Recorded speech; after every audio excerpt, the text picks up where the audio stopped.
Hello guys, another video. இன்றைக்கி நம்ம நாய்க்கு பார்த்து நாய்ங்கிற மாதிரிங்க காய்ஸ், நம்ம மீனுகளுக்கெல்லாம் பெடிகிரி போட்டிருக்கோம். ரெண்டோட ஃபிஷ் ஃபுட்டோட ஸ்மெல்லும் இதோட ஸ்மெல்லும் ஒரே மாதிரி தான் இருந்தது. அதனால தான் ட்ரை பண்ணி பார்க்கலாம் மீன் போட்டேன். பட் சூப்பராக ஒர்க் அவுட் ஆகுது. இதில் ஒரு பாக்கெட் வாங்கி தினமும் ஒரு உருண்டை போட்டால் கூட சூப்பராக நம்ம மேனேஜ்மெண்ட் பண்ணிக்கலாம். இப்போ நான் உங்களுக்கு கிட்ட போய் காமிக்கிறேன் ஃப்ரெண்ட்ஸ்.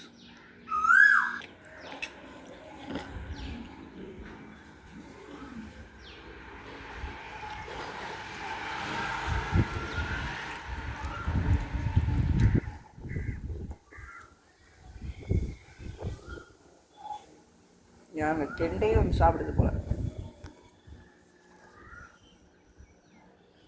கெண்டைக்கு பார்த்தீங்கன்னா நல்ல ஃபுட்டாக இருக்குது. ஓடி உங்கள்கிட்ட கொண்டுட்டு போனால், பட் இருந்தாலும் நான் உங்களுக்காக கொண்டுட்டு போகிறேன், உங்களுக்கு காமிக்கிறேன்.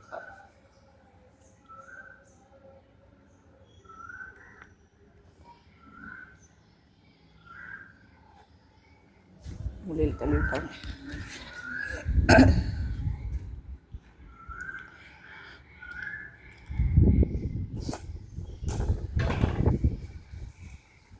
இப்போ தள்ளி விட்டுப்பாங்க. நைட்டு தாங்க ரொம்ப பெரிய சம்பவம் ஆயிடுச்சு. என்னன்னா, நம்ம குட்டியெல்லாம் பார்த்திங்கன்னா அந்த வாளியில் வச்சுருந்தோம், இந்த வாளியில். அதுக்கப்புறம் பார்த்திங்கன்னா இதை மாற்றிடலான்னு சொல்லிட்டு இதில் மாற்றிட்டோம். முதல்ல பேண்டா மாலிஸ் கப்பீஸில் இதில் உள்ளான்னு நினச்சிட்டேன். தனித்தனியாக எடுத்து வச்சோன்னா அதில் பிக் சைஸ் ஃபிஷ்ஷு அப்படின்னு சொல்லிட்டு, சரி எதுக்கு அதெல்லாம் அதிலே இருந்தால் நல்லா க்ரோத் ஆகும், நல்லா பெருசாகணும்னு சொல்லிட்டு அதிலே திரும்ப வச்சிட்டேன்.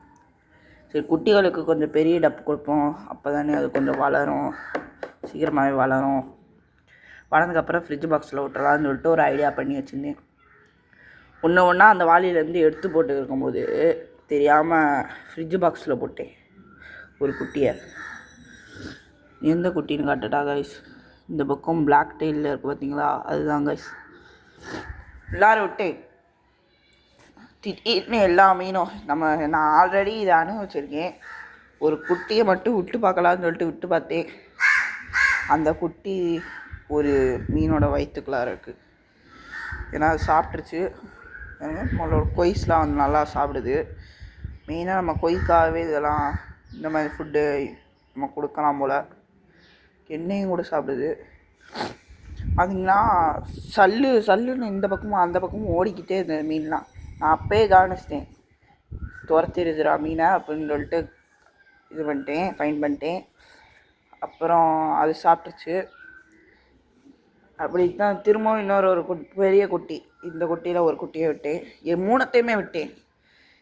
பாதி மீன் துரத்துச்சு, பாதியெல்லாம் அந்த ஓட்டைக்கு மேலே போயிட்டு மறைஞ்சிக்கிச்சு.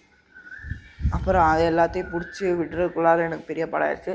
நேற்று விட்டேன், தண்ணி கலங்கல்ல எதுவுமே தெரியல. சரி அவ்வளோதான், அந்த குட்டி போயிடுச்சு. ஒரு அரை மணி நேரம் கிட்ட தேடி பார்த்தேன். சரி அந்த குட்டி அவ்வளோதான் போயிடுச்சு போல அப்படின்னு சொல்லிட்டு விட்டுட்டா, கரெக்டாக அந்த பெடிகிரி இருக்கிற மூலையில் கடந்துச்சு. சரி லக்கு தான் போங்க அப்படின்னு சொல்லிட்டு பிடிச்சி போட்டுட்டேன்.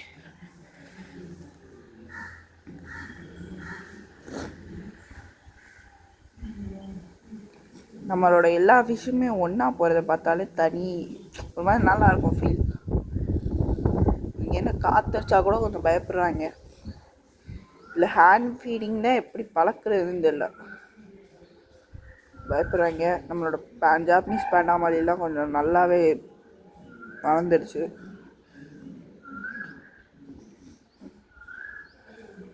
இப்போ இதுலேருந்து கொஞ்சோண்டு பிச்சு நம்ம என்ன பண்ண போகிறோம்னா, நம்மளோட சின்ன சின்ன குட்டிகளுக்கு போடப்போம். ஓரளவு ஊறிச்சுது காய்ஸ். நான் வெறி எடுத்துட்டோம். கொதறி இருக்குது தெரியுது காய்ஸ், பயங்கரமாக கொதறி வச்சுருக்காங்க. ஸ்பைடர்லாம் வேறு உள்ளார இருந்த போது இப்போ எப்படி காய்ஸ் இது பண்ணுறது?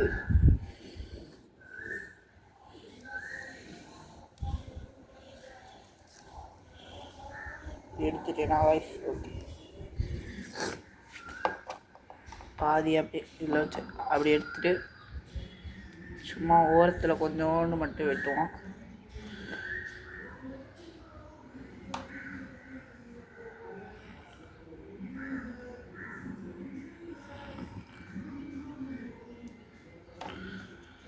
ஓகே கைஸ், இந்த பீச் தான் பார்த்தீங்கன்னா நம்மளோட குட்டி குட்டி மீனுங்களுக்கு. கொஞ்சம் சாப்பிட்ட உடனே எடுத்துருவோம், இல்லாட்டி டேங்க் கலங்க கூட வாய்ப்பு இருக்குது. எனக்கு கீழே பொடி பொடியாக போகுது பார்த்தீங்களா.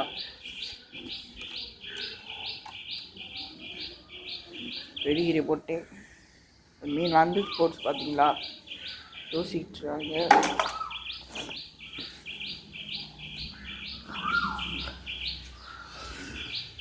இங்கே கொஞ்சம் யோசிக்கிறாங்க போல, என்னன்னு தெரியல, மேலே வர மாட்டேங்கிறாங்க. அதே மாதிரி நம்மளோட சிங்கிள் கப்பே பார்த்திங்கன்னா நம்ம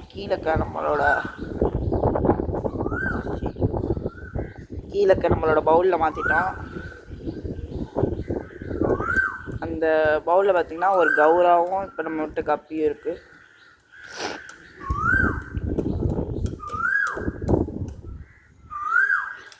நெட்டை போட்டால் முழுங்குதா இல்லையான்னு செக் பண்ணி முழுகுது.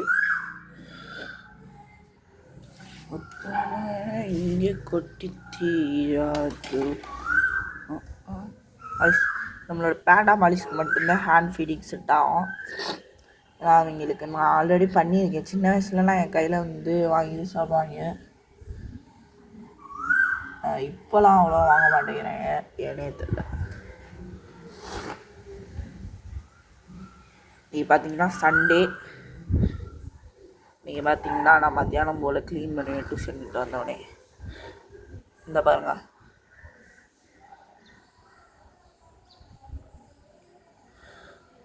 ஒன்று வாங்கிருச்சு, போயிட்டு திரும்ப 1 2 கொட்டிட்டு வரும். அதுக்கு பெரிய ஏமாற்றமாக போயிடுச்சு.